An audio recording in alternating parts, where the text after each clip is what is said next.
യൗമ യഫിറുൽ മർഉ മിൻ അഖീഹി വഉമ്മിഹി വഅബീഹി വസ്വാഹിബതിഹി വബനീഹി. നാളെ സ്വന്തം ഉമ്മയിൽ നിന്ന് മക്കൾ ഓടുന്ന ദിവസമാണത്. ഫീ യൗമിൻ കാന മിഖ്ദാറുഹു 50,000 സന. ഒരു ദിവസത്തിന്റെ ദൈർഘ്യം 50,000 വർഷമാണവിടെ. ഒരൊറ്റൊരു ദിവസമാണ് അല്ലാഹു ചോദ്യം ചെയ്യുന്നത്. പക്ഷേ 50,000 വർഷത്തിന്റെ ദൈർഘ്യമുണ്ടവിടെ. ആലോചിച്ചു നോക്ക്. 60, 70, 80 ആകുമ്പോഴേക്കും ജനങ്ങളൊക്കെ അള്ളാഹുവിനോട് ദുആ ചെയ്യാൻ തുടങ്ങി. പടച്ചോനെ ഒന്നെന്നെ കൊണ്ടുപോ, മതി, ജീവിച്ച് മടുത്തു അല്ലേ? സഇംതു തകാലിഫൽ ഹയാതി വമൻ യഇശ് 80 ഹൗലൻ. 80 വർഷക്കാലം ഒരാൾ ജീവിച്ചാൽ എങ്ങനെയാണ് ഒരാൾക്ക് ജീവിതം മടുക്കാതിരിക്കുക? സഇംതു തകാലിഫൽ ഹയാതി വമൻ യഇശ്. ആരെങ്കിലും ഒരാൾ 80 വർഷക്കാലം ജീവിച്ചാൽ എങ്ങനെയാണ് ഒരാൾക്ക് ജീവിതം മടുക്കാതിരിക്കുക? എന്നാൽ അള്ളാഹുവിൻ്റെ മഹ്ശറ എന്ന് പറയുന്നത് 50,000 വർഷമാണ്. ഫീ യൗമിൻ, ഒരൊറ്റൊരു ദിവസം. പക്ഷേ കാന മിഖ്ദാറുഹു 50,000 സന. 50,000 വർഷത്തിന്റെ ദൈർഘ്യമുള്ള മഹ്ശറ ലോകം. ആ സമയത്തെ രംഗമാണ് അള്ളാഹു പറയുന്നത്. യൗമ യഫിറുൽ മർഉ മിൻ അഖീഹി.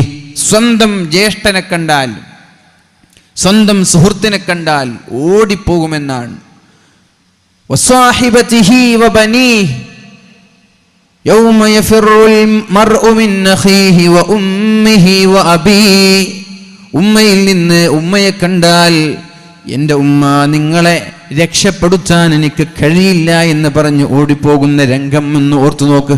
ഇന്ന് എന്തെങ്കിലും ഒരു പ്രയാസമുണ്ടാകുമ്പോൾ നമ്മൾ ആദ്യം ചെല്ലുന്നത് ഉമ്മയുടെ അടുത്തേക്കാണ്. ഉമ്മ നമ്മുടെ ഒരു അഭയമാണ്, ഉമ്മ നമ്മുടെ ഒരു പ്രതീക്ഷയാണ്.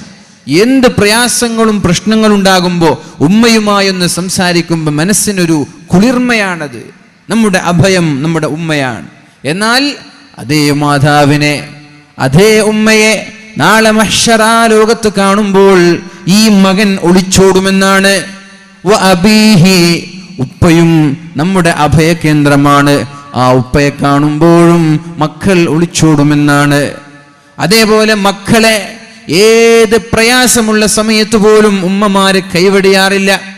പരിശുദ്ധ റസൂലുള്ളാഹി സ്വല്ലല്ലാഹു അലൈഹി വസല്ലമ തങ്ങളുടെ സമീപത്തേക്ക് ഒരു മാതാവ് കടന്നു വന്നത് നമ്മൾക്ക് ഓർമ്മയുണ്ട്. തൻ്റെ ഷോൾഡറിൽ, തൻ്റെ മാറോട് ചേർത്ത് പിടിച്ചൊരു കുഞ്ഞിനെയുമായിട്ടാണ് കടന്നു വരുന്നത്. എന്നിട്ട് അള്ളാഹുവിൻ്റെ ഹബീബിനോട് ചോദിക്കുന്നുണ്ട്, നബിയേ, നിങ്ങളല്ലയോ പറഞ്ഞത് അന അർഹമു മിനൽ ഉമ്മി ലിവലദിഹാ. അള്ളാഹുവിന് ഒരു ഉമ്മയ്ക്ക് മക്കളോടുള്ള സ്നേഹത്തെക്കാളും കാരുണ്യത്തെക്കാളും അള്ളാഹുവിന് അടിമകളോട് കാരുണ്യമുണ്ട് എന്ന് നിങ്ങളല്ലയോ നബിയെ പറഞ്ഞത്? നബി തങ്ങൾ പറഞ്ഞു, അതെ, ഞാൻ അങ്ങനെ പറഞ്ഞിട്ടുണ്ട്. അന അർഹമു മിനൽ ഉമ്മി ലിവലദിഹാ. ഒരു ഉമ്മയ്ക്ക് മക്കളോടുള്ള സ്നേഹത്തെക്കാളും വാത്സല്യത്തെക്കാളും കാരുണ്യത്തെക്കാളും അള്ളാഹുവിന് അടിമകളായ നമ്മോട് സ്നേഹവും വാത്സല്യവും കാരുണ്യവും ഉണ്ട് എന്നാണ്.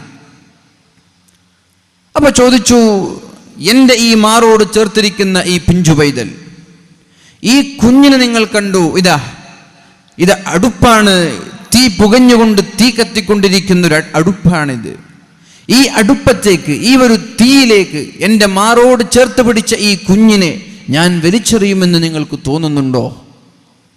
അള്ളാഹു പറഞ്ഞത് ഉമ്മയ്ക്ക് മക്കളോടുള്ള കാരുണ്യത്തെക്കാളും അള്ളാഹുവിന് അടിമകളോട് കാരുണ്യമുണ്ട് എന്നാണ്. എൻ്റെ മകൻ, ഈ മകനെ തീയിലേക്ക് ഞാൻ വലിച്ചെറിയുമെന്ന് തോന്നുന്നുണ്ടോ? ഇല്ല, ഞാനറിയില്ല, ഉറപ്പാണ്. പിന്നെ എങ്ങനെയാണ് അള്ളാഹു ഞങ്ങളെ നരകത്തിലേക്ക് വലിച്ചെറിയുന്നത്? നമ്മുടെ കൂടിയിരിക്കുന്ന നമ്മളൊക്കെ, നമ്മുടെ മക്കളൊന്ന് ഓർത്തു നോക്ക്. വലിയ മക്കൾ, കുറച്ച് വലുതായി വാശി പിടിക്കുന്ന മക്കളൊന്നും ഓർക്കണ്ട. ചെറിയ കുട്ടികൾ, നല്ല കുസൃതി പ്രായമുള്ള ആ ഒരു സമയം ഓർത്തു. ആ കുട്ടിയെ നമ്മളൊരു തീയിലേക്ക് വലിച്ചെറിയോ? ആ കുട്ടിക്ക് ചെറിയ ഒരു മുള്ള് തറക്കുന്നത് പോലും നമ്മൾക്ക് ഇഷ്ടമാണോ? കുട്ടിക്ക് പനി ബാധിച്ചാൽ നമ്മൾക്കും പനിയാണ്. കുട്ടി ഭക്ഷണം കഴിച്ചില്ലെങ്കിൽ നമ്മളും ഭക്ഷണം കഴിക്കൂല. ഈ രീതിയിൽ മക്കളെ സ്നേഹിച്ച് വളർത്തിയ നമ്മൾ ആലോചിക്ക്, എപ്പോഴെങ്കിലും നമ്മുടെ കുട്ടിക്ക് പ്രയാസമുണ്ടാകുന്ന വല്ലതും നമ്മൾ ചെയ്യോ? ഇല്ല. എന്തുകൊണ്ട്? അവരോടുള്ള സ്നേഹമാണ്. എന്നാൽ ഇവരോട് നമ്മൾക്കുള്ള സ്നേഹത്തെക്കാളും അള്ളാഹുവിന് നമ്മോട് സ്നേഹമുണ്ടെന്ന് പറഞ്ഞാൽ അള്ളാഹു നാളെ നമ്മെ രക്ഷപ്പെടുത്തുമെന്ന് എന്നല്ലേ അതിൻ്റെ അർത്ഥം. അള്ളാഹുവിന്റെ ഹബീബ് കരഞ്ഞുപോയി. മുഅ്മിനീങ്ങളെ, ഈ ഉമ്മയുടെ വാക്ക് കേട്ട് നബി തങ്ങൾ കരയാൻ തുടങ്ങി. നബി തങ്ങളുടെ താടിരോമങ്ങൾ നനഞ്ഞുപോയി. എന്നിട്ട് അള്ളാഹുവിന്റെ ഹബീബ ഉമ്മയോട് പറഞ്ഞു കൊടുക്കുന്നുണ്ട്, ഇന്നല്ലാഹ ലാ യുഅദ്ദിബു ഇല്ല ശാരിദൽ മാരിദൽ മുതമദ്ദിദ്. അള്ളാഹു അടിമകളെ വെറുതെ അങ്ങോട്ട് ശിക്ഷിക്കൂല, വെറുതെ അങ്ങ് നരകത്തിലേക്ക് വലിച്ചെറിയൂല. പിന്നെ ആരെയാണ് അള്ളാഹു ശിക്ഷിക്കുന്നത്? അള്ളാഹു ശിക്ഷിക്കുന്നത് ധിക്കാരികളായ അടിമകളെയാണ്, അഹങ്കാരികളായ അടിമകളെയാണ്. വോട്ട് കാട്ടുന്ന അടിമകൾ അതാരാണ്? അള്ളാഹുവിനെ ധിക്കരിച്ചുകൊണ്ട് തെറ്റു ചെയ്യുന്നവർ. അടിമയിൽ നിന്ന് അറിയാതെ തെറ്റുവന്നാൽ അള്ളാഹു ശിക്ഷിക്കുകയേ ഇല്ല. നമ്മൾ അറിയാതെ നമ്മുടെ ഭാഗത്തൊരു തെറ്റുവന്നാൽ അള്ളാഹു അതിൻ്റെ പേരിൽ നമ്മെ ശിക്ഷിക്കുകയില്ല. മറന്നുകൊണ്ട് നമ്മളൊരു തെറ്റ് ചെയ്തു, അള്ളാഹു നമ്മെ ശിക്ഷിക്കുകയില്ല. അള്ളാഹുവേ, നീ ഞങ്ങളെ ലാ തുഅദ്ദിബ്നാ ഇൻ നസീനാ ഔ അഖ്തഅനാ. അള്ളാഹുവേ, അറിയാതെ ചെയ്തതിൻ്റെ പേരിലും മറന്ന് ചെയ്തതിൻ്റെ പേരിലും ഒരു കാരണവശാലും നീ ഞങ്ങളെ ശിക്ഷിക്കല്ലേ എന്ന് അള്ളാഹു പരിശുദ്ധ ഖുർആനിൽ സൂറത്തുൽ ബഖറയിൽ ആയത്തിറക്കുന്നുണ്ട്. അള്ളാഹു അറിയാത്തതിൻ്റെ പേരിൽ ശിക്ഷിക്കുകയില്ല. പിന്നെ ആരെ ശിക്ഷിക്കുക? അറിയാതെ ചെയ്താൽ തെറ്റാണെന്ന് ബോധമുണ്ടാകുമ്പോൾ അള്ളാഹുവിലേക്ക് ഖേദിച്ച് മടങ്ങുക. അത് അള്ളാഹുവിന് ഇഷ്ടമാണ്. ഇങ്ങനെ ഒരു റബ്ബ് നിങ്ങൾ തിരിച്ചറിഞ്ഞില്ലേ? എന്നെ പേടിച്ച് എന്നോടുള്ള സ്നേഹം കൊണ്ട് എന്നോട് നിങ്ങൾ മാപ്പ് ചോദിച്ചില്ലേ? മാപ്പ് ചോദിക്കുന്നവരെ അള്ളാഹുവിന് ഇഷ്ടമാണ്. തെറ്റാണെന്നറിഞ്ഞു, ചെയ്യാൻ പാടില്ലായിരുന്നു എന്നറിഞ്ഞു, എന്നിട്ടും തൗബ ചെയ്യാനോ തെറ്റ് തിരുത്താനോ ഒന്നും തയ്യാറായില്ല. താൻ പിടിച്ച മുയലിന് 3 കൊമ്പെന്ന രീതിയിൽ തെറ്റിനെ ന്യായീകരിച്ച് നടക്കുന്നവർ, അത്തരം ആളുകളെയാണ് അള്ളാഹു ശിക്ഷിക്കുക. അല്ലെങ്കിൽ ബോധപൂർവം അള്ളാഹു കാണട്ടെ, അള്ളാഹു അറിയട്ടെ, അള്ളാഹു എന്ത് ചെയ്യുമെന്ന് നോക്കാമെന്ന് വിചാരിച്ച് തെറ്റ് ചെയ്യുന്ന ആളുകൾ, അത്തരം ധിക്കാരികളായ ആളുകളെയാണ് അള്ളാഹു നരകത്തിലേക്ക് വലിച്ചെറിയുന്നത് എന്ന് പരിശുദ്ധ റസൂലുള്ളാഹി സ്വല്ലല്ലാഹു അലൈഹി വസല്ലം.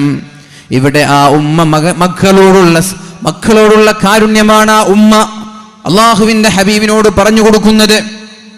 അതേപോലെ മഹദിയായ ആയിഷ ബീവി റളിയല്ലാഹു അൻഹ, ആയിഷ ബീവിയുടെ സമീപത്തേക്ക് ഒരു ഉമ്മ കടന്നു വരുന്നുണ്ട്. വയസ്സായൊരു ഉമ്മയാണ്. ആ ഉമ്മയുടെ കയ്യിൽ 2 മക്കളുണ്ട്. ചെറിയ ഒട്ടും പൊട്ടും തിരിയാത്ത 2 മക്കളുണ്ട്. മഹദിയായ ആയിഷ ബീവിയോട് ചോദിച്ചു വല്ലതും തരണമെന്ന്. ആയിഷ ബീവി റളിയല്ലാഹു അൻഹ വീട്ടിലുണ്ടായിരുന്ന 3 ഈത്തപ്പഴമെടുത്ത് ആ ഉമ്മയുടെ കയ്യിൽ കൊടുക്കുന്നുണ്ട്. ഉമ്മ അതിൽ നിന്നൊരു ഈത്തപ്പഴം തൻ്റെ വലതുഭാഗത്തുള്ള കുഞ്ഞിന് കൊടുത്തു, മറ്റേ ഈത്തപ്പഴം ഇടതുഭാഗത്തുള്ള കുഞ്ഞിന് കൊടുത്തു. എന്നിട്ട് 2 പേരും തിന്നുന്നത് ആസ്വദിക്കുകയാണ്. 3ാമത്തെ ഈത്തപ്പഴം ആ ഉമ്മ തിന്നാൻ നിൽക്കുമ്പോഴാണ് മറ്റേ 2 കുഞ്ഞുങ്ങളും ഉമ്മയോട് ഉമ്മ ആ ഈത്തപ്പഴം കൂടി തരൂ എന്ന് പറഞ്ഞ് കൈ നീട്ടിയത്. ഉമ്മക്ക് വിശപ്പുണ്ട്, പട്ടിണിയാണ്, ഉമ്മയും പട്ടിണിയാണ്. പക്ഷേ തൻ്റെ 2 മക്കൾ വലതുഭാഗത്തു നിന്നും ഇടതുഭാഗത്തു നിന്നും ആ ഒരു ഭക്ഷണം തരുമോ എന്ന് ചോദിക്കുമ്പോൾ ഉമ്മയുടെ പട്ടിണി മറക്കുകയാണ്. അതോടുകൂടി ആ ഈത്തപ്പഴം 2 കഷ്ണമാക്കി, ഒരു കഷ്ണം ഒരു കുഞ്ഞിനും മറ്റേ കഷ്ണം മറ്റൊരു കുഞ്ഞിനും കൊടുക്കുകയുണ്ടായി. എന്നിട്ട് ഈ ഉമ്മ പട്ടിണി കിടക്കുകയാണ്. ഇത് കണ്ടപ്പോൾ മഹദിയായ ആയിഷ ബിവി റളിയല്ലാഹു അൻഹയുടെ മനസ്സ് വേദനിക്കുകയാണ്. അള്ളാഹുവിന്റെ ഹബീബ് സല്ലല്ലാഹു അലൈഹി വസല്ലമ തങ്ങൾ കടന്നു വന്നപ്പോൾ മഹദിയായ ആയിഷ ബിവി കാര്യം പറഞ്ഞു. നബിയെ, ഇങ്ങനൊരു ഉമ്മ വന്നത്, അവർക്ക് ഈത്തപ്പഴം കൊടുത്തത്, എന്നിട്ട് ആ ഉമ്മ സ്വന്തം കഴിക്കാതെ പട്ടിണി കിടന്നുകൊണ്ട് ആ ഭക്ഷണം ആ ഈത്തപ്പഴം 2 മക്കൾക്ക് കൊടുത്തത്. നബി തങ്ങൾ പറഞ്ഞു, ഇതുപോലെയുള്ള മക്കളെ കൊണ്ട് ഏതൊക്കെ ഉമ്മമാരാണ് പരീക്ഷിക്കപ്പെടുന്നത്, ആ ഉമ്മമാർക്കെല്ലാം അള്ളാഹു സ്വർഗ്ഗം നൽകുമെന്ന് മുഹമ്മദുർ റസൂലുള്ളാഹ്. മക്കളെ കൊണ്ടൊക്കെ വലിയ പരീക്ഷണം ഉണ്ടാവും. ഭക്ഷണം കൊടുക്കാൻ കഴിയില്ല, വസ്ത്രം വാങ്ങിച്ചു കൊടുക്കാൻ കഴിയില്ല, എന്നിട്ടും നമ്മൾ ത്യാഗം ചെയ്യും. ആ ത്യാഗത്തിനൊക്കെ പ്രതിഫലമുണ്ടെന്നാണ്. അള്ളാഹു നമ്മുടെ മക്കളെയൊക്കെ വളർത്തിയതിൻ്റെ പേരിൽ അള്ളാഹു നമ്മൾക്ക് സ്വർഗ്ഗം നൽകി അനുഗ്രഹിക്കട്ടെ. അപ്പോൾ ഉമ്മയ്ക്ക് മക്കളോടുള്ള കാരുണ്യം ഇതാണ്. എന്നാൽ ഇതിനേക്കാളും കാരുണ്യം അള്ളാഹുവിന് നമ്മളോടുണ്ട്. നാളെ മഹ്ശറാ ലോകത്ത് യൗമ യഫിറുൽ മർഉ മിൻ അഖീഹി വ ഉമ്മിഹി വ അബീഹി വ സാഹിബതിഹി വ ബനീ. ഉമ്മയ്ക്ക് മക്കളോട് സ്നേഹമുണ്ട്, പക്ഷേ മഹ്ശറാ ലോകത്ത് ആ സ്നേഹം പ്രകടിപ്പിക്കാൻ ഉമ്മയ്ക്ക് കഴിയില്ല. മുഅ്മിനീങ്ങളെ, ഉപ്പയ്ക്ക് കഴിയില്ല, മക്കൾക്ക് കഴിയില്ല, ഭാര്യയ്ക്ക് കഴിയില്ല, ഭർത്താവിന് കഴിയില്ല.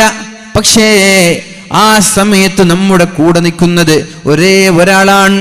അശ്ശഫാഅത ഹബ്ലനാ ഫിൽ ഖിയാമത്തി മുഷ്ഫിഖാ വഹ്ലനാ ഇല്ലാഅ സയ്യിദി ഖൈറൻ നബി.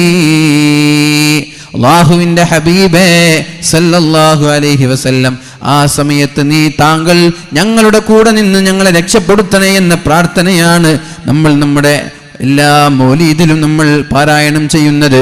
അല്ലാഹുവിന്റെ ഹബീബിന്റെ ശഫാഅത്ത് ലഭിക്കുന്ന മുത്തഖീങ്ങളിൽ അല്ലാഹു നമ്മെ ഉൾപ്പെടുത്തട്ടെ. അതാണ് സൂറത്ത് തൗബയിൽ അവസാനത്തെ ആയത്ത് പറയുന്നത്. ലഖദ് ജാഅകും റസൂലും മിൻ അൻഫുസികും, നിങ്ങൾക്ക് നിങ്ങളിൽ നിന്ന് തന്നെ ഒരു പ്രവാചകനെ ഞാൻ പറഞ്ഞയച്ചു. എന്തിന്? അസീസുൻ അലൈഹി മാ അനിത്തും, നിങ്ങൾക്കൊരു പ്രയാസമുണ്ടാകുന്നത് അള്ളാഹുവിന്റെ ഹബീബിനും പ്രയാസമാണ്. നമ്മുടെ വേദന നമ്മളെക്കാളും അനുഭവിച്ചത് പരിശുദ്ധ റസൂലുള്ളാഹി സ്വല്ലല്ലാഹു അലൈഹി വസല്ലമ തങ്ങളാണ്. എന്നാൽ ഹദീസുൻ അലൈക്കും ബിൽ മുഅ്മിനീന റഊഫുർ റഹീം, നിങ്ങളുടെ വിഷയത്തിൽ മുഅ്മിനീങ്ങളായ സത്യവിശ്വാസികളുടെ വിഷയത്തിൽ ഒരുപാട് താല്പര്യമുള്ള ആളാണ് അള്ളാഹുവിന്റെ ഹബീബ്. നമ്മുടെ നന്മയാണ് ആഗ്രഹിക്കുന്നത്, നമ്മുടെ വിജയമാണ് ആഗ്രഹിക്കുന്നത്, നമ്മോട് കാരുണ്യവും നമ്മോട് വളരെ സ്നേഹവുമുള്ളൊരു പ്രവാചകനെയാണ് നിങ്ങൾക്ക് ഞാൻ പറഞ്ഞയച്ചത് എന്ന് അള്ളാഹുവിന്റെ ഹബീബ് സല്ലല്ലാഹു അലൈഹി വസല്ലമ തങ്ങളെ കുറിച്ച് അള്ളാഹു പരിശുദ്ധ ഖുർആനിൽ പഠിപ്പിക്കുന്നുണ്ട്. ഇനി നബി തങ്ങളുടെ ഒരു പ്രാർത്ഥന, നബി തങ്ങൾ ഉമ്മത്തിന് വേണ്ടി എല്ലാ നിസ്കാരത്തിലും ഒരു ദുആ ചെയ്തിട്ടുണ്ടെന്നാണ്. എല്ലാ നിസ്കാരത്തിലും നമ്മൾ എന്തിനാണ് നബി തങ്ങൾക്ക് സ്വലാത്ത് ചൊല്ലുന്നത്? പരിശുദ്ധ റസൂലുള്ളാഹി സ്വല്ലല്ലാഹു അലൈഹി വസല്ലമ തങ്ങൾ പറഞ്ഞു, നാളെ മഹ്ശറാ ലോകത്ത് എന്നോട് ഏറ്റവും അടുത്തവൻ എനിക്ക് വേണ്ടി സ്വലാത്ത് ചൊല്ലിയവരാണ്. എന്നോട് ഏറ്റവും അടുത്തവൻ എൻ്റെ കൂടെ ഇന്ന ഔലന്നാസി ബി യൗമൽ ഖിയാമ, ഖിയാമത്ത് നാളിൽ ഞാനുമായി ഏറ്റവും ബന്ധപ്പെട്ട് കിടക്കുന്നവൻ, എൻ്റെ ശഫാഅത്തിന് അർഹരാകുന്ന ആളുകൾ എനിക്ക് വേണ്ടി ഏറ്റവും കൂടുതൽ സ്വലാത്ത് ചൊല്ലുന്നവരാണ് എന്ന് മുഹമ്മദുർ റസൂലുള്ളാഹി സ്വല്ലല്ലാഹു അലൈഹി വസല്ലം. അപ്പം നബിത്തങ്ങൾക്ക് ഈ സ്വലാത്ത് ചൊല്ലിയത് കൊണ്ട് നബിത്തങ്ങൾക്ക് ഒന്നും കിട്ടാനില്ല, അല്ലേ? അങ്ങനെ തന്നെയല്ലേ? നമ്മൾ സ്വലാത്ത് ചൊല്ലിയത് കൊണ്ട് നബിത്തങ്ങളുടെ മഹത്വം ഇനി വർദ്ധിക്കാനുണ്ടോ? ഉണ്ടോ? നബിത്തങ്ങൾ അള്ളാഹുവിൻ്റെ ഉന്നതമായ ദറജ ഓൾറെഡി അള്ളാഹുവിൻ്റെ ഹബീബിന് കിട്ടിക്കഴിഞ്ഞു. പിന്നെ ഈ സ്വലാത്തിൻ്റെ പിന്നിലുള്ള യുക്തി എന്താണ്? നബിത്തങ്ങൾക്ക് വേണ്ടി പ്രാർത്ഥിക്കുമ്പോൾ അള്ളാഹു നമ്മെ ഇഷ്ടപ്പെടും, അള്ളാഹു നമ്മെ സ്നേഹിക്കും. നബിത്തങ്ങൾക്ക് നമ്മുടെ സ്വലാത്ത് കൊണ്ട് ഒന്നും കിട്ടാനില്ല. അള്ളാഹു ഇഷ്ടപ്പെട്ട ഒരാളാണ് അള്ളാഹുവിൻ്റെ ഹബീബ് സല്ലല്ലാഹു അലൈഹി വസല്ലം.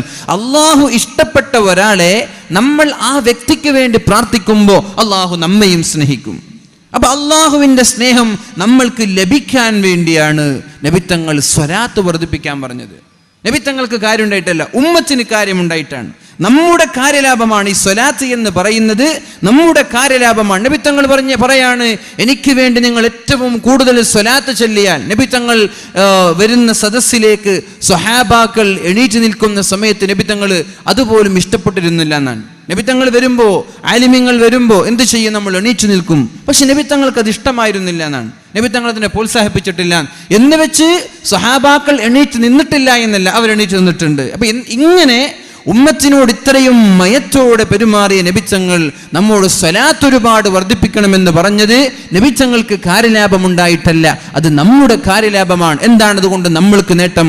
അള്ളാഹുവിൻ്റെ ഇഷ്ടക്കാരനായി മാറാൻ നമ്മൾക്ക് സാധിക്കും. അള്ളാഹു തൗഫീഖ് ചെയ്യട്ടെ. ആയിഷ ബീവി റളിയല്ലാഹു അൻഹ അള്ളാഹുവിൻ്റെ ഹബീബ് സല്ലല്ലാഹു അലൈഹി വസല്ലമ തങ്ങളുടെ പ്രസന്നമായ മുഖം കണ്ടപ്പോൾ ഒരു കാര്യം ആവശ്യപ്പെടാണ്. നമ്മുടെയൊക്കെ ഭാര്യമാർ അങ്ങനെയാണ്, അല്ലേ? നല്ലൊരു സന്തോഷമുള്ള സമയം കാണുമ്പോൾ ഭാര്യമാർ പതുക്കെ വന്നിട്ട് എനിക്ക് അത് വാങ്ങിച്ചു തരുമോ, ഇത് വാങ്ങിച്ചിട്ട് തരുമോ എന്നൊക്കെ ചോദിക്കും.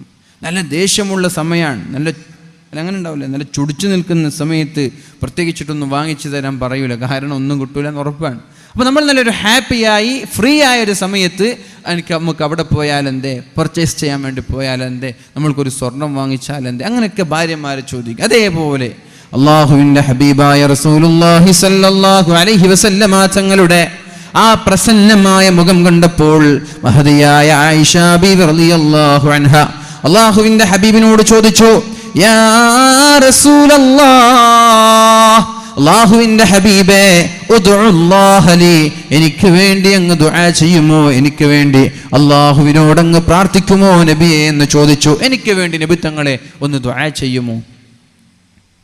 ആയിഷ ബീവിക്ക് ചോദിക്കാനുള്ളത് അതാണ്. നമ്മൾക്ക് ചോദിക്കാനുള്ളത് ചൂരിദാറും സ്വർണവും കൈച്ചെയിനും കാൽ ചെയിനൊക്കെയാണ്, റിങ്ങൊക്കെയാണ്. എന്നാൽ ആയിഷ ബീവിക്ക് ചോദിക്കാനുള്ള, നബി എനിക്ക് വേണ്ടി അള്ളാഹുവിനോടൊന്ന് ദുആ ചെയ്യുമെന്ന് ചോദിച്ചു. അപ്പോൾ നബി തങ്ങൾ ദുആ ചെയ്യാൻ എന്ത്, അല്ലാഹുമ്മ ഗ്ഫിർ ലി ആയിഷ മാ തഖദ്ദമ മിൻ ദംബിഹാ വമാ തഅഖർ വമാ അസറത് വമാ അഅലനത്. അല്ലാഹുവേ, എൻ്റെ പ്രിയപ്പെട്ട പത്നിയായ ആയിഷ ബീവിയുടെ എല്ലാ കഴിഞ്ഞുപോയ ദോഷങ്ങളും നീ പുറത്തു കൊടുക്കണേ അല്ലാ. വരാനിരിക്കുന്ന എല്ലാ പാപങ്ങളും നീ പുറത്തു കൊടുക്കണേ അല്ലാ. ആയിഷ ബീവി രഹസ്യമായി ചെയ്ത തെറ്റുകൾ നീ പുറത്തു കൊടുക്കണേ അല്ലാ. പരസ്യമായി ചെയ്ത എല്ലാ ചിന്മകൾക്കും നീ മാപ്പ് നൽകണേ അല്ലാ എന്ന് മഹദിയായ ആയിഷ ബീവിക്ക് വേണ്ടി അല്ലാഹുവിന്റെ ഹബീബ് ദുആ ചെയ്തപ്പോൾ ആയിഷ ബീവിക്ക് സന്തോഷമായി. ഫളഹികത്, ആയിഷ ബീവി ചിരിച്ചു. ചിരിച്ചു എന്ന് മാത്രമല്ല, ചിരി കാരണം നിയന്ത്രണം നഷ്ടപ്പെട്ടു എന്നാണ്. ചിരിച്ച് ചിരിച്ച് ചിരിച്ച് നബി തങ്ങളുടെ മടിത്തട്ടിലേക്ക് വീണു. സന്തോഷത്തിന്റെ ആധിക്യം കൊണ്ട് ആയിഷ ബീവി ചിരിച്ചുകൊണ്ട് നബി തങ്ങളുടെ മടിത്തട്ടിലേക്ക് വീഴുകയാണ്. ഫളഹികത് ആയിഷ റളിയല്ലാഹു അൻഹാ ഹത്താ സഖത റഅസുഹാ ഫീ ഹിജ്രിഹാ. മഹദിയായ ആയിഷ ബീവി റളിയല്ലാഹു അൻഹ ചിരിച്ചുകൊണ്ട് മടിത്തട്ടിലേക്ക് വീഴുകയാണ്. ഫഖാല ലഹാ റസൂലുള്ളാഹ്, അല്ലാഹുവിന്റെ ഹബീബ് ചോദിച്ചു, ആയിഷ അയസുറുകി ദുആഇ, എൻ്റെ ഈ പ്രാർത്ഥന നിന്നെ സന്തോഷിപ്പിച്ചോ ആയിഷ? എൻ്റെ ദുആ കാരണം നീ സന്തോഷിച്ചോ ആയിഷ എന്ന് ചോദിച്ചു. അപ്പോഴാണ് ആയിഷ ബീവി ചോദിക്കുന്നത്, മാലീ ലാ യസുറുനി ദുആഉക്, നബിയേ, നിങ്ങളുടെ ദുആയിൽ എങ്ങനെയാണ് നബിയെ ഞാൻ സന്തോഷിക്കാതിരിക്കുക? അങ്ങനൊരു പ്രാർത്ഥനയാണല്ലോ നിങ്ങൾ എനിക്ക് വേണ്ടി പ്രാർത്ഥിച്ചത്. എന്തൊരു ദുആയാണ് നബിയെ! കഴിഞ്ഞു പോയത്, വരാനിരിക്കുന്നത്, രഹസ്യമായി ചെയ്തത്, പരസ്യമായി ചെയ്തത്, ഇതെല്ലാം പുറത്തു തരണമെന്ന് നിങ്ങൾ ദുആ ചെയ്താൽ ഞാൻ മരണപ്പെടുന്ന സമയത്ത് ഒരു ദോഷമെങ്കിലും എനിക്ക് ബാക്കിയുണ്ടാകുമോ നബിയെ? എന്തൊരു ദുആയാണത്! എങ്ങനെ ഞാൻ സന്തോഷിക്കാതിരിക്കും?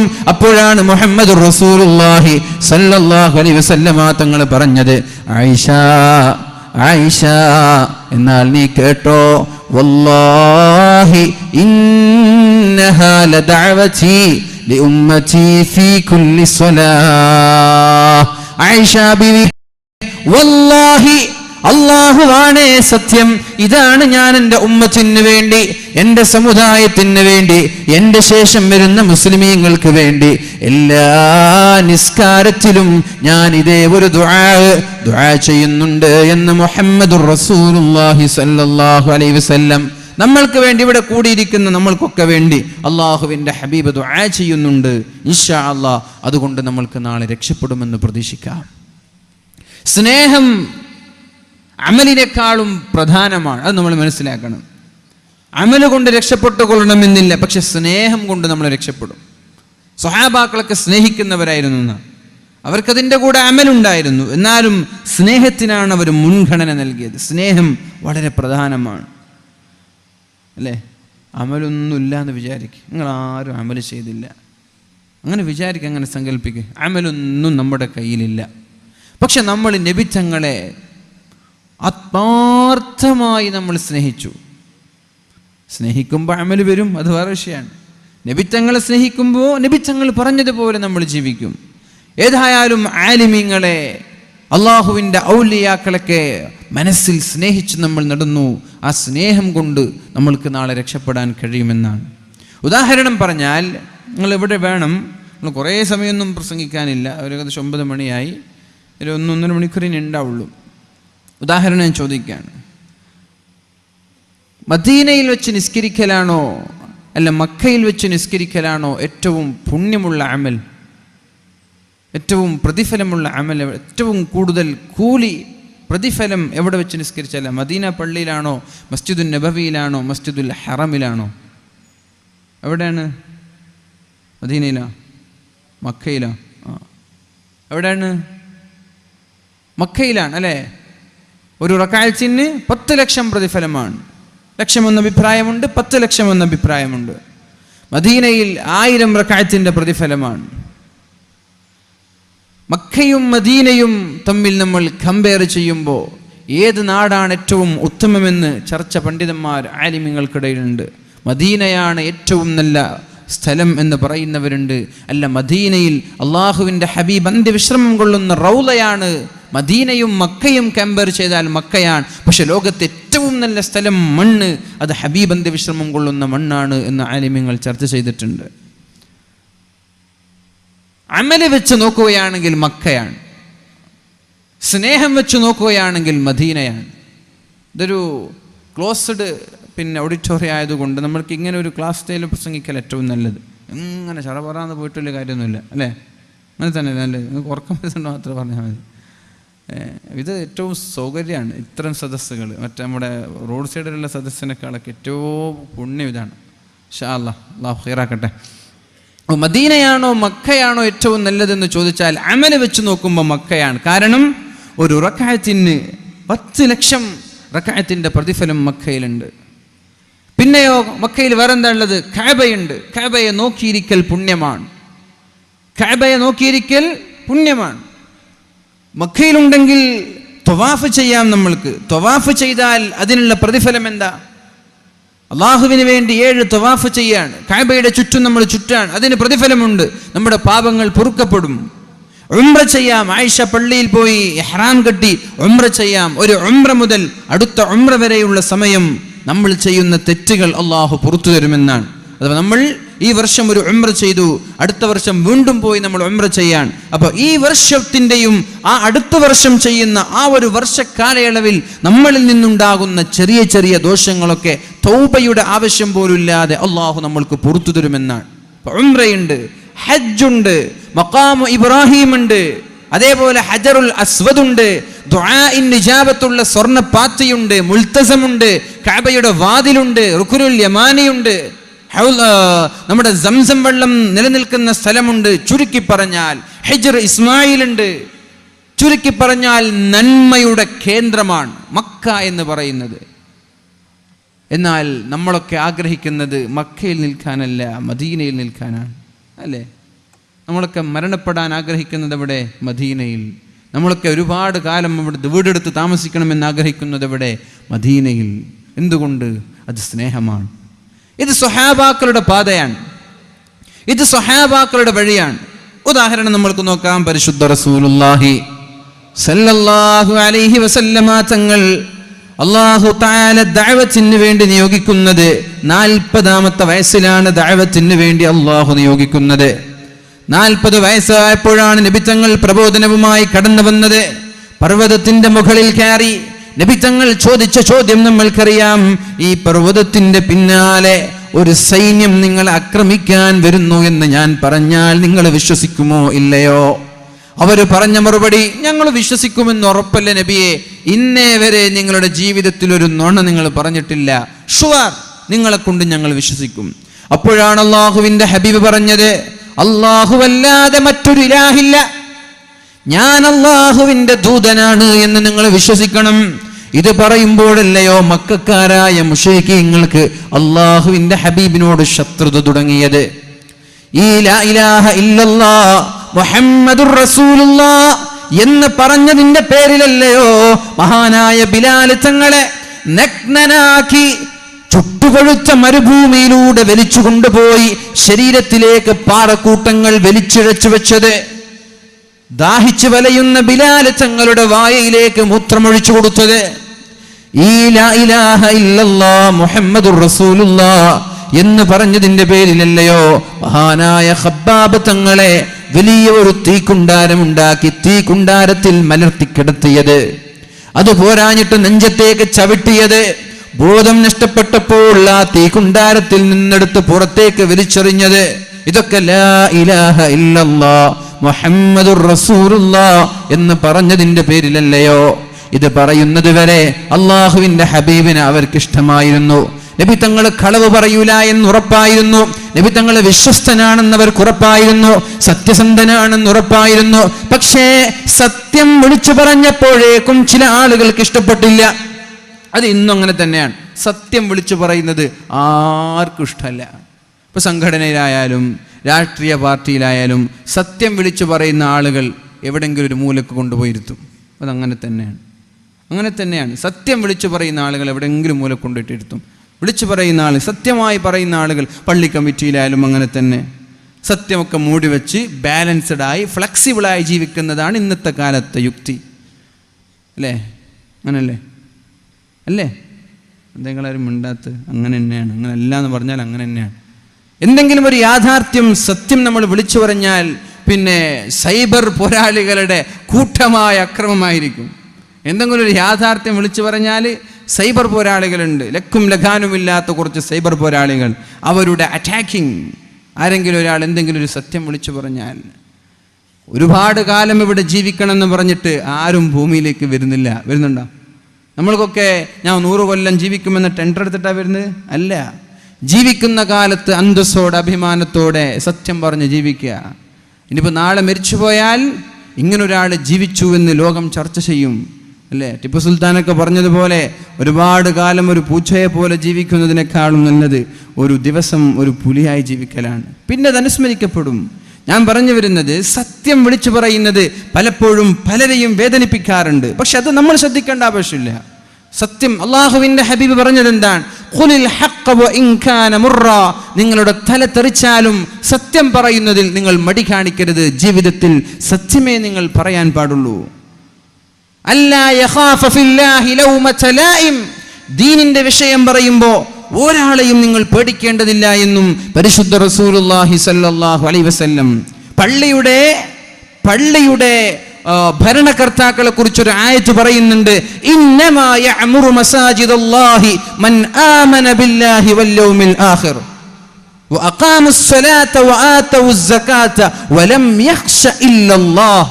അല്ലാഹുവിനെ മാത്രം പേടിക്കുന്നവർ, അള്ളാഹുവിനെ മാത്രം ഭയപ്പെടുന്നവർ, ഇവർ മാത്രമേ പള്ളി ഭരിക്കാൻ പാടുള്ളൂ എന്ന് ആണയിട്ട് പറയുന്നുണ്ട് പരിശുദ്ധ ഖുർആനിൽ. വലം യഖ്ശ ഇല്ലല്ലാഹ്, അള്ളാഹുവിനെ മാത്രം പേടിക്കുക, വേറെ ഒരാളെയും പേടിക്കാതെ ഹഖ് ഹഖായി പറയുന്ന ആളുകൾക്ക് മാത്രമാണ് പള്ളിയുടെ ഉത്തരവാദിത്വം ഏറ്റെടുക്കാനുള്ള അവകാശമുള്ളൂ എന്ന് പരിശുദ്ധ ഖുർആൻ പഠിപ്പിക്കുന്നുണ്ട്. അപ്പൊ നമ്മൾ സത്യമായി നമ്മൾ വിളിച്ചു പറയണം. എവിടെയും അതിന് മടി കാണിക്കേണ്ട ആവശ്യമില്ല. അത് ആരായാലും ശരി. അല്ലേ? നമ്മളൊക്കെ മൂടി വെച്ചാൽ പിന്നെ ആരിതൊക്കെ പറയാം? നമ്മുടെ CM ഉസ്താദ് അവർകളുടെ, ഞാൻ പറയാൻ കാരണം, CM ഉസ്താദ് നിങ്ങൾക്കൊക്കെ അറിയോ, കാസർഗോഡ് ജില്ലയിൽ വളരെ ദാരുണമായി, ദയനീയമായി, ആസൂത്രിതമായൊരു കൊലപാതകം നടക്കുകയുണ്ടായി. അതുമായൊരു ബന്ധപ്പെട്ട വിഷയം കാസർഗോഡ് ജില്ലയിൽ ചർച്ച ചെയ്തപ്പോൾ പലരും പല രീതിയിൽ പ്രതികരിക്കുകയുണ്ടായി. ആ ഒരു വിഷയവുമായി ബന്ധപ്പെട്ട് ഞാൻ പറയാണ്. നമ്മൾ പറയേണ്ടത് പറയണം. പിന്നെ ആരാ ഇത് പറയാ? 9 വർഷക്കാലമായി സമസ്ത കേരള ജംഇയ്യത്തുൽ ഉലമയുടെ കരുത്തനായ വൈസ് പ്രസിഡന്റ് വളരെ ദാരുണമായി, നിഷ്ഠൂരമായി, ദയനീയമായി, ആസൂത്രിതമായി കൊല ചെയ്യപ്പെട്ടത്. ഇന്നും നീതിക്ക് വേണ്ടി ഊണും ഉറക്കമില്ലാതെ കരങ്ങിക്കലഞ്ഞ കണ്ണുമായി കുടുംബം വിശ്രമമില്ലാതെ ഓടിക്കൊണ്ടിരിക്കുകയാണ്. ആത്മഹത്യ എന്ന് വിശ്വസിക്കാൻ നമ്മൾക്ക് കഴിയോ?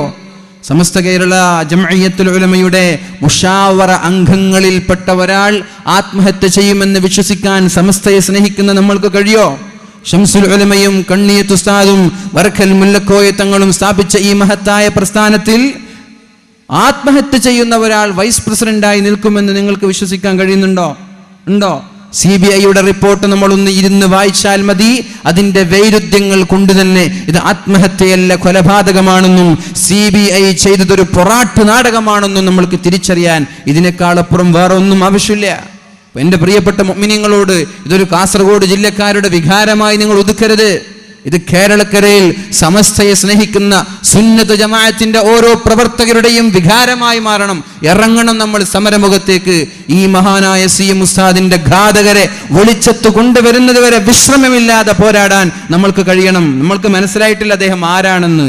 കാസർഗോഡ് ജില്ലയിലെ വടക്കേ ഭാഗത്ത് വടക്കേ മലബാറിലായതുകൊണ്ട് അദ്ദേഹത്തിന്റെ മഹത്വം തിരിച്ചറിയാത്തത് കൊണ്ടാണ്.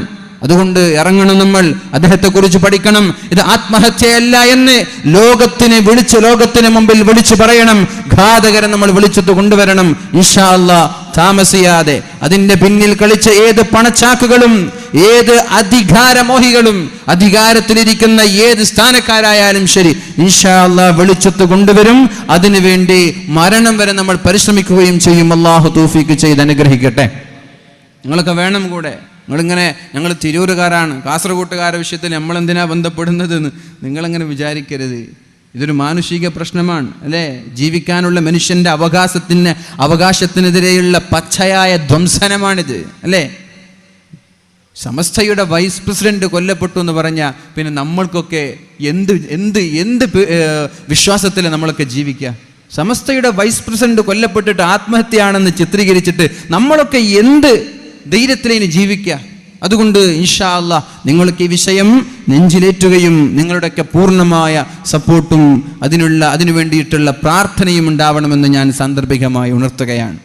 പരിശുദ്ധ റസൂലുള്ളാഹി സ്വല്ലല്ലാഹു അലൈഹി വസല്ലം, അല്ലാഹുവിൻ്റെ ഹബീബ് സല്ലല്ലാഹു അലൈഹി വസല്ലം സത്യം വിളിച്ചു പറഞ്ഞപ്പോഴാണ് ജനങ്ങൾക്ക് കണ്ണിലെ കരടായി മാറിയത്. അതുവരെ കൃഷ്ണമണിയായിരുന്നു, നബിതങ്ങളെ വല്ലാത്ത സ്നേഹമായിരുന്നു. അതുവരെ നബിതങ്ങളെ, എന്തിനേറെ നബിതങ്ങൾക്ക് നുബുവത്ത് കിട്ടുന്നതിന് മുമ്പ് കഅബയുടെ വിഷയം തർക്കത്തിൽ വരികയാണ്. കഅബയിൽ ഹജറുൽ അസ്വദ് ആരാണതിൻ്റെ സ്ഥലത്തേക്ക് മാറ്റിവെക്കുക എന്നൊരു ചർച്ചാ വിഷയം വന്നപ്പോൾ അവിടെ വലിയൊരു യുദ്ധത്തിന് കാരണമായി. വലിയൊരു പടക്കളം, വലിയൊരു യുദ്ധക്കളം ഉണ്ടാവാനുള്ള സാധ്യതയുണ്ടായി.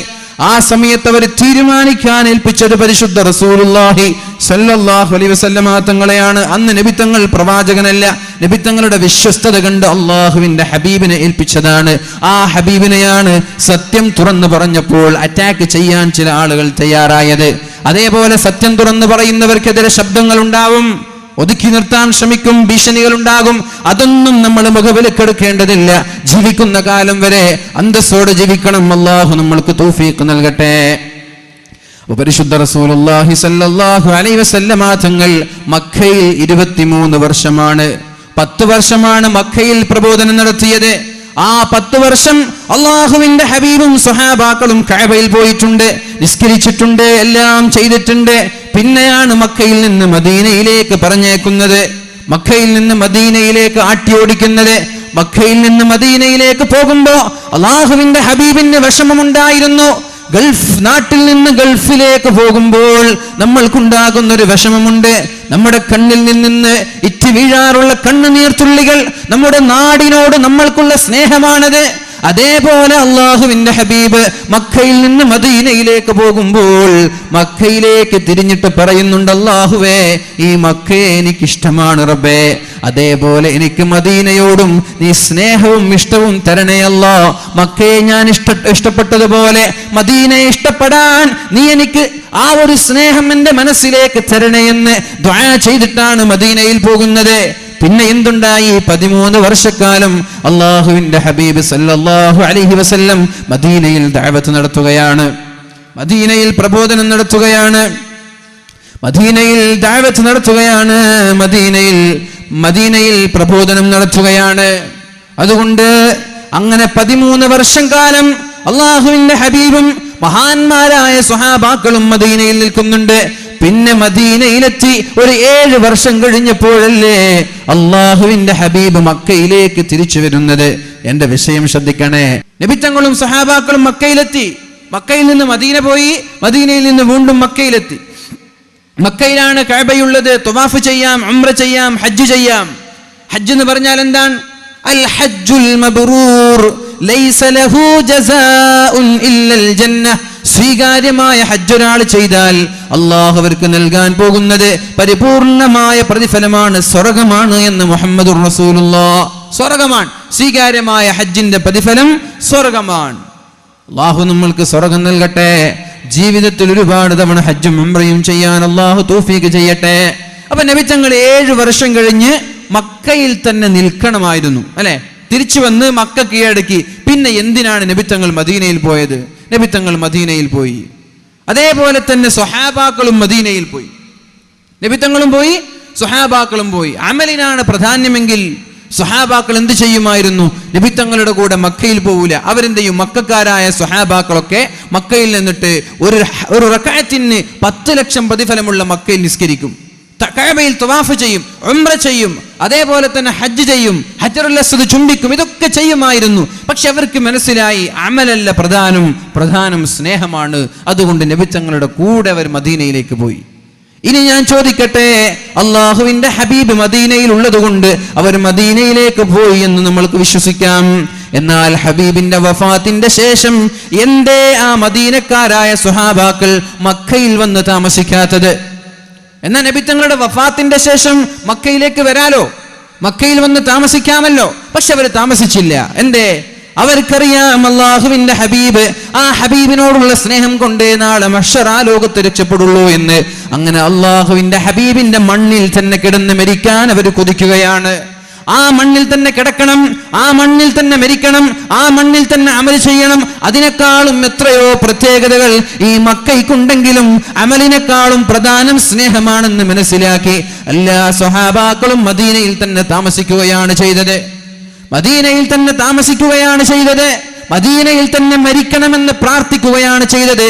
യാത്ര പോലും മഹാന്മാരായ സ്വഹാബാക്കളിൽ പലരും യാത്ര പോലും ഉപേക്ഷിച്ചു എന്നാണ്. എന്തേ? മദീനയുടെ പുറത്ത് വെച്ച് മരിക്കുമോ എന്ന് പേടിച്ച് യാത്ര പോലും ഒഴിവാക്കി എന്നാണ്. ഒരു അറാബിയുടെ ഹദീസ് നമ്മൾ കേട്ടിട്ടുണ്ട്.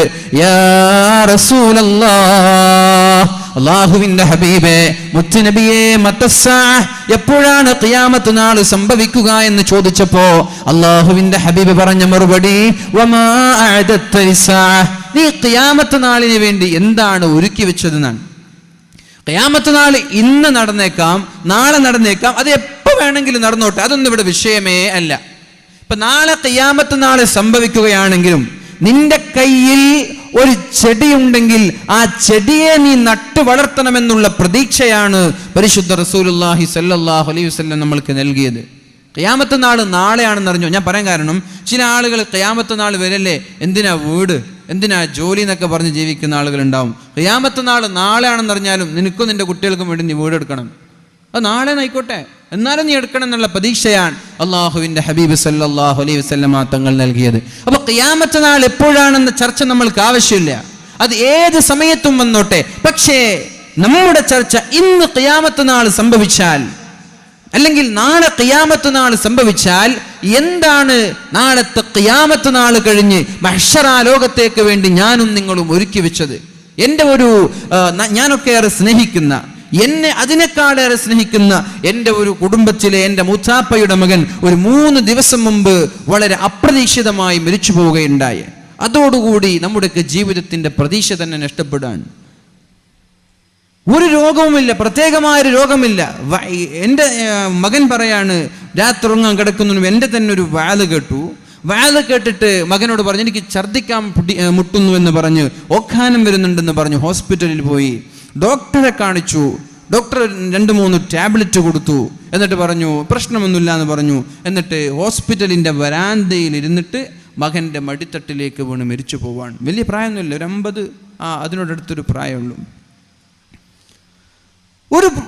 ഒരു സൂചന പോലുമില്ലാതെ അദ്ദേഹത്തിൻ്റെ മാതാവ് രോഗിയായിട്ട് വർഷങ്ങളായി, അദ്ദേഹത്തിൻ്റെ ഉമ്മ രോഗിയായിട്ട് വർഷങ്ങളായി. അല്ലാഹു ആ മാതാവിന് ശിഫ നൽകട്ടെ, അല്ലാഹു ആ മാതാവിന് ഖൈറായത് അല്ലാഹു നൽകട്ടെ. പറഞ്ഞു വരുന്നത്, നമ്മുടെ ജീവിതത്തിൽ ഒരാളുടെ ജീവിതത്തിലും ഒരു ഗ്യാരണ്ടിയില്ല. ആർക്കെങ്കിലും പറയാൻ പറ്റുമോ നാളെ ഞാനും നിങ്ങളും ജീവിച്ചിരിക്കുമെന്ന്? അതുകൊണ്ട് ഞാൻ നിങ്ങളോട് പറയുകയാണ്, എന്നും വസിയ്യത്ത് ചെയ്തുകൊണ്ടേയിരിക്കുക. ഞാൻ നാളെ മരിച്ചാൽ നമ്മുടെ ജീവിതത്തിൽ ഒരുപാട് രഹസ്യങ്ങൾ ഉണ്ടാകും. ആ രഹസ്യങ്ങൾ നമ്മുടെ ഭാര്യമാരുമായി ഷെയർ ചെയ്തേക്കണം. നമ്മുടെ ഉമ്മമാരോട് പറയണം, ഉപ്പമാരോട് പറയണം, മക്കളോട് പറയണം, വസിയത്ത് ചെയ്യണം. ഞാനൊക്കെ രോഗിയായി കിടന്നിട്ട് കിടപ്പിൽ വെച്ചിട്ട് വസിയത്ത് ചെയ്യാമെന്ന് വിചാരിച്ച പെട്ടെന്നൊരു സുപ്രഭാതത്തിൽ മരിച്ചുപോയാൽ നമ്മുടെ മനസ്സിലുള്ള ആഗ്രഹങ്ങൾ അവിടെ തന്നെ ബാക്കിയാകും. അതുകൊണ്ട് എന്ത് വേണം?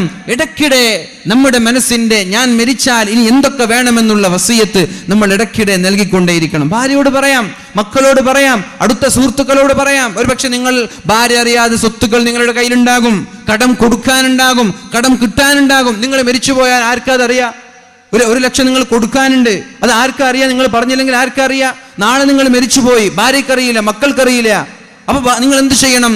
ഭാര്യയോട് പോയി വസിയത്ത് ചെയ്യണം, എനിക്ക് ഇത്രയൊക്കെ തുക കൊടുക്കാനുണ്ട്, ഇത്രയൊക്കെ തുക കിട്ടാനുണ്ട്, ഞാൻ മരിച്ചാൽ നീ ഇങ്ങനെയൊക്കെയാ ചെയ്യേണ്ടത്, അവിടെ അതുണ്ട്, അതിവിടെ, എല്ലാ കാര്യങ്ങളും വെരി ഡീറ്റെയിലായി നമ്മുടെ ഭാര്യയ്ക്കോ മക്കൾക്കോ അടുത്ത സുഹൃത്തുക്കൾക്കോ നമ്മൾ വസിയത്ത് ചെയ്ത് മരണത്തെ നമ്മൾ കാത്തിരിക്കണം.